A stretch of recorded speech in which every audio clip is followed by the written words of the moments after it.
To create a wallpaper or background for your displays, you'll start by selecting your device and selecting the three dots on the right side and Settings. Here, you will set up your settings configuration. If you have not created one yet, select Add New. It requires that you label this settings. Once you have created a name, on the left side, select the Wallpaper tab. Then toggle on. You'll see that it says Upload File.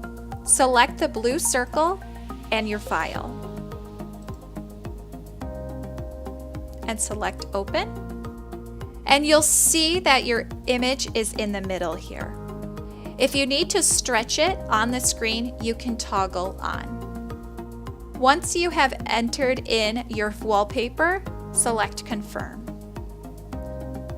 To then send that wallpaper to the panel, touch on your settings label and select Apply.